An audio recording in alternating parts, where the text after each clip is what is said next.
छत्तीसगढ़ आज एक ऐसे मोड़ पर खड़ा है जहां उसका अतीत और भविष्य एक दूसरे से टकरा रहे हैं। ये वही राज्य है जिसने देश को दशकों तक कोयले से रोशनी दी, जहां कोरबा को भारत का पावर कैपिटल कहा जाता है और जहां हजारों परिवारों की रोजी रोटी खदानों की धूल और थर्मल प्लांटों की भाप से जुड़ी है। लेकिन अब हालात बदल रहे हैं। दुनिया साफ और सस्ती ऊर्जा की ओर बढ़ रही है। हाल ही में आई अंतर्राष्ट्रीय संस्था एम्बर की रिपोर्ट ने ये साफ कर दिया है कि आने वाले वर्षों में कोयले पर टिके रहना छत्तीसगढ़ जैसे राज्यों के लिए आर्थिक रूप से घाटे का सौदा साबित हो सकता है। यानी जिसने देश को बिजली दी, उसी छत्तीसगढ़ को अब अपनी ऊर्जा की कहानी नए सिरे से लिखनी होगी, कोयले की नहीं बल्कि सूरज और स्टोरेज की ताकत से।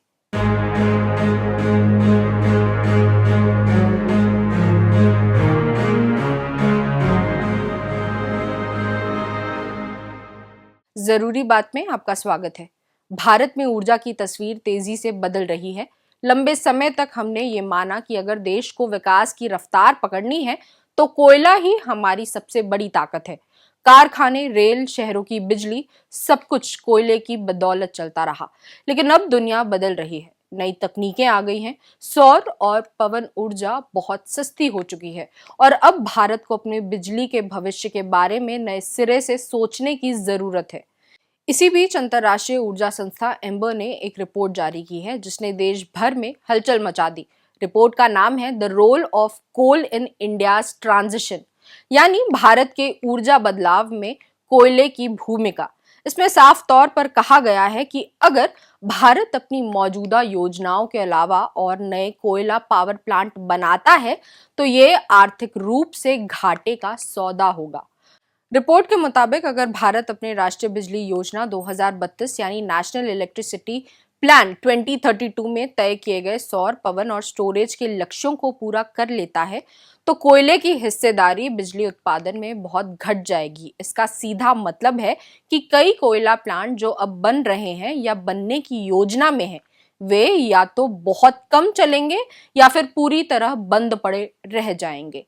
एम्बर का आकलन कहता है कि अगर भारत ने 2032 तक तय किए गए सौर और पवन ऊर्जा के लक्ष्य पूरे कर लिए तो कोयले पर चलने वाले पावर प्लांटों का औसत उपयोग, जिसे प्लांट लोड फैक्टर या पीएलएफ कहा जाता है, 69% से गिरकर 55% तक रह जाएगा। यानी आज जो प्लांट लगभग पूरे साल चलते हैं वे आने वाले समय में आधे से भी कम समय पर चलेंगे। ऐसे में जो कोयला संयंत्र अब भी बन रहे हैं उनमें से करीब 10% तो पूरी तरह से बंद पड़े रह सकते हैं और लगभग 25% बहुत कम चलेंगे। इसका मतलब है कि उन पर जो पैसा लगाया गया है वो डूब सकता है, क्योंकि संयंत्र बने रहेंगे लेकिन उनका उत्पादन बहुत घट जाएगा। इस रिपोर्ट में एक और अहम बात कही गई है, जैसे जैसे सौर और पवन ऊर्जा बढ़ेगी और बैटरियां सस्ती हो जाएंगी, कोयले से बिजली बनाना महंगा होता जाएगा। एम्बर का अनुमान है कि अभी कोयले से बनने वाली बिजली की कीमत औसतन 4.8 रुपए प्रति यूनिट है, जो 2032 तक बढ़कर 6 रुपए प्रति यूनिट तक पहुंच सकती है। दूसरी ओर सौर और पवन ऊर्जा के साथ बैटरी स्टोरेज को जोड़ने पर भी बिजली की कीमत 4.3 रुपए से 5.8 रुपए प्रति यूनिट के बीच रहेगी। यानी साफ तौर पर नवीनीकृत ऊर्जा न केवल पर्यावरण के लिहाज से बेहतर है बल्कि अब सस्ती भी साबित हो रही है। अब सवाल ये उठता है कि इसका सबसे ज्यादा असर किन राज्यों पर पड़ेगा। इसका जवाब है छत्तीसगढ़। छत्तीसगढ़ भारत का ऊर्जा दिल कहा जाता है। यहाँ कोरबा, रायगढ़, सरगुजा और बिलासपुर जैसे इलाके देश के सबसे बड़े कोयला उत्पादन क्षेत्र हैं। National thermal power corporation, Chhattisgarh state power generation company, Balco, Jindal power plant, Adani power जैसे बड़े नाम यहीं से देश को बिजली पहुंचाते हैं। राज्य की अर्थव्यवस्था में कोयले की हिस्सेदारी बहुत बड़ी है। हजारों मजदूर खदानों के काम करते हैं। Truck driver, machine operator, maintenance staff, ठेकेदार और कई छोटे व्यापारी कोयला उद्योग से जुड़े हैं। कोयला न केवल बिजली का स्रोत है बल्कि रोजगार और आय का भी आधार है। लेकिन जब कोयले से बिजली बनाना महंगा और गैर जरूरी होता जा रहा है तो ये स्थिति छत्तीसगढ़ जैसे राज्य के लिए चिंता की बात है। एम्बर की रिपोर्ट ये संकेत दे रही है कि आने वाले वर्षों में कोयले की मांग घटेगी, इसका मतलब है कि कोरबा और रायगढ़ जैसे इलाकों में कोयला खदानों की उत्पादन क्षमता का पूरा इस्तेमाल नहीं हो पाएगा। ऐसे में राज्य के सामने दो रास्ते हैं, या तो पुराना ढर्रा जारी रखे और धीरे धीरे घटते उपयोग और बढ़ती लागत का बोझ उठाए, या फिर समय रहते अपनी ऊर्जा नीति को बदल दे और सौर व स्टोरेज तकनीक में निवेश करना शुरू करे। अब सवाल उठता है कि कोयले से बिजली बनाना महंगा क्यों होता जा रहा है। इसका एक बड़ा कारण ये है कि अब कोयला संयंत्र पूरे समय नहीं चलेंगे। जब दिन में सूरज चमक रहा होता है और सौर पैनल भरपूर बिजली दे रहे होते हैं, तब कोयला संयंत्रों को अपनी मशीनें धीमी करनी पड़ती है या बंद करनी पड़ती है। लेकिन रात में जब सौर ऊर्जा उपलब्ध नहीं होती, तो वही संयंत्र फिर से चालू करने पड़ते हैं। इस लगातार चालू बंद से मशीनों पर ज्यादा दबाव पड़ता है, रखरखाव की लागत बढ़ती है और ईंधन की दक्षता घटती है। इसके अलावा संयंत्र के लिए तय किए गए फिक्स्ड चार्ज तो वैसे ही देने पड़ते हैं, चाहे संयंत्र आधा चले या पूरा। नतीजा ये होता है कि बिजली की प्रति यूनिट लागत तेजी से बढ़ जाती है।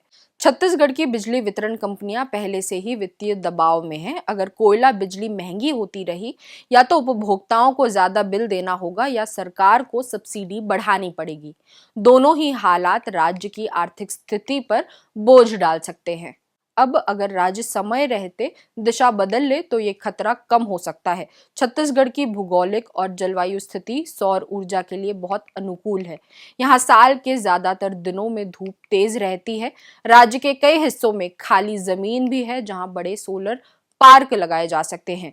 अगर सरकार उद्योगों के साथ मिलकर सौर परियोजनाओं को प्राथमिकता दे, तो आने वाले वर्षों में छत्तीसगढ़ न केवल अपनी बिजली जरूरतें पूरी कर सकता है, बल्कि दूसरे राज्यों को भी बिजली बेच सकता है। बैटरी स्टोरेज इस बदलाव में बहुत अहम भूमिका निभाने वाली तकनीक है। पहले सौर ऊर्जा की सबसे बड़ी दिक्कत ये थी कि सूरज ढलते ही बिजली बंद हो जाती थी, लेकिन अब बैटरियां इतनी उन्नत और टिकाऊ हो चुकी हैं कि दिन में बनी सौर ऊर्जा को वे रात में भी उपयोग के लिए संभाल सकती हैं। एम्बर की रिपोर्ट बताती है कि नई पीढ़ी की बैटरियों जैसे सोडियम आयन बैटरियों में आग लगने का खतरा लगभग नहीं के बराबर है और इनमें महंगे खनिजों की जरूरत नहीं पड़ती। इसका मतलब है कि भारत, खासकर छत्तीसगढ़, बैटरी निर्माण का बड़ा केंद्र बन सकता है। छत्तीसगढ़ में पहले से ही भारी उद्योगों का अनुभव है, बिजली और खनिज दोनों की उपलब्धता है। ऐसे में बैटरी और सौर उपकरण निर्माण का उद्योग यहाँ फल फूल सकता है। ये बदलाव सिर्फ उद्योग या तकनीक का नहीं, बल्कि सामाजिक और आर्थिक संतुलन का भी सवाल है। कोयला उद्योग में लाखों लोग जुड़े हैं, सीधे या अप्रत्यक्ष रूप से। अगर कोयले पर निर्भरता घटती है, तो ये जरूरी है कि उन लोगों के लिए वैकल्पिक रोजगार तैयार किए जाएं। इसके लिए सरकार और उद्योगों को मिलकर रीस्किलिंग और रोजगार पुनर्वास कार्यक्रम शुरू करने होंगे। उदाहरण के लिए, जो मजदूर खदानों में काम करते हैं, उन्हें सौर पैनल इंस्टॉलेशन, इलेक्ट्रिक वाहन रख रखाव, बैटरी असेंबली या ग्रिड मैनेजमेंट जैसे कामों में प्रशिक्षित किया जा सकता है। इसी तरह जो ठेकेदार या ट्रांसपोर्टर कोयले के परिवहन में लगे हैं, उन्हें सौर और बैटरी प्रोजेक्ट्स में लॉजिस्टिक्स पार्टनर बनाया जा सकता है। ये परिवर्तन धीरे धीरे ही संभव है। अचानक कोयले से सौर की ओर जाना न तो व्यवहारिक है, न सामाजिक रूप से उचित। लेकिन एक स्पष्ट रोड मैप बनाना जरूरी है, जिसमें यह तय हो कि आने वाले 10 साल में कोयले का इस्तेमाल किस रफ्तार से घटेगा और सौर पवन ऊर्जा किस रफ्तार से बढ़ेगी। एम्बर ने अपनी रिपोर्ट में कुछ ठोस सुझाव भी दिए हैं, जैसे पुराने थर्मल पावर प्लांट्स को पूरी तरह बंद करने के बजाय उन्हें फ्लेक्सिबल मोड में बदलना चाहिए, ताकि वे जरूरत के समय जल्दी चालू हो सके और बाकी समय बंद रह सकें। इससे ग्रिड को स्थिरता भी मिलेगी और लागत भी कम होगी। दूसरा, बिजली वितरण और खरीद की प्रक्रिया को आधुनिक बनाया जाए। फिलहाल डिस्कॉम्स को हर साल तय चार्ज यानी कैपेसिटी चार्ज देना पड़ता है, चाहे बिजली ले या न ले। एम्बर सुझाव देती है कि इन अनुबंधों को मौसमी मांग आधारित बनाया जाए, ताकि संयंत्र केवल जरूरत पड़ने पर ही भुगतान प्राप्त करे। इससे बिजली कंपनियों का वित्तीय बोझ घटेगा। तीसरा, बैटरी स्टोरेज और सौर ऊर्जा परियोजनाओं के लिए निवेश माहौल बेहतर बनाया जाए। छत्तीसगढ़ सरकार अगर सस्ती भूमि, आसान अनुमतियां और भरोसेमंद ट्रांसमिशन नेटवर्क दे, तो निजी क्षेत्र खुद निवेश के लिए आगे आएगा। इससे पूरी प्रक्रिया में एक बात सबसे अहम है, विश्वसनीयता। लोग अब भी मानते हैं कि कोयला बिजली का सबसे भरोसेमंद स्रोत है। लेकिन आज तकनीक इस मुकाम पर पहुंच गई है कि सौर ऊर्जा के साथ स्टोरेज जोड़ देने से उतनी ही स्थायी और भरोसेमंद बिजली मिल सकती है। दुनिया के कई देशों में यह साबित भी हो चुका है। छत्तीसगढ़ को ये समझना होगा कि अब विश्वसनीयता ज्यादा कोयला जलाने से नहीं बल्कि ज्यादा लचीलापन अपनाने से आएगी। आने वाले समय में कोयला स्थायी आधार यानी बेस लोड की जगह पूरक भूमिका निभाएगा, यानी जब सौर या पवन कम होगी तब कोयला मदद करेगा। इस तरह की मिश्रित ऊर्जा प्रणाली न केवल सस्ती पड़ेगी बल्कि पर्यावरण और सार्वजनिक स्वास्थ्य के लिए भी बेहतर होगी। कोरबा और रायगढ़ जैसे औद्योगिक इलाकों में प्रदूषण का असर सब जानते हैं। अगर धीरे धीरे कोयले की जगह सौर पवन ऊर्जा लेती है तो हवा और पानी दोनों की गुणवत्ता सुधरेगी। छत्तीसगढ़ सरकार के पास अब ये मौका है कि वह अपने ऊर्जा भविष्य की दिशा तय करे। आने वाले 10 वर्षों में अगर राज्य सौर ऊर्जा क्षमता को 10,000 मेगावाट तक बढ़ाने का लक्ष्य रखे, बैटरी स्टोरेज उद्योग को प्रोत्साहन दे और कोयला उद्योग में कार्यरत मजदूरों के लिए न्यायपूर्ण बदलाव यानी जस्ट ट्रांजिशन योजना बनाए, तो वह देश के अन्य राज्यों के लिए एक उदाहरण बन सकता है। ये बात भी ध्यान देने की है कि एम्बर की रिपोर्ट कोई पर्यावरणवादी कल्पना नहीं बल्कि पूरी तरह आर्थिक विश्लेषण पर आधारित है। इसमें भारत के बिजली तंत्र का कंप्यूटरी मॉडल तैयार किया गया है, जिसमें दिखाया गया है कि अगर सौर, पवन और बैटरी स्टोरेज अपनी तय रफ्तार से बढ़ते हैं तो कोयले पर आधारित अतिरिक्त निवेश आर्थिक रूप से असफल रहेगा। इस रिपोर्ट का संदेश ये नहीं है कि कोयला कल से खत्म हो जाएगा, बल्कि ये है कि उसका रूप बदलना तय है। कोयला आने वाले समय में सहायक ऊर्जा के तौर पर रहेगा, यानी जब जरूरत हो तब बिजली दे, लेकिन मुख्य भूमिका सौर, पवन और बैटरी की होगी। छत्तीसगढ़ को अगर इस दिशा में आगे बढ़ना है तो उसे सिर्फ बिजली उत्पादन ही नहीं, बिजली वितरण और उपयोग के तरीके भी बदलने होंगे। घरों में सौर पैनल, ग्रामीण इलाकों में माइक्रोग्रिड और उद्योगों के लिए क्लीन एनर्जी कॉरिडोर, ये सब आने वाले वर्षों के समाधान हैं। अंततः ये तय है कि ऊर्जा का भविष्य साफ, सस्ता और स्थानीय होना चाहिए। कोयले ने हमें दशकों तक ताकत दी, लेकिन अब सूरज और हवा वह जिम्मेदारी संभालने के लिए तैयार है।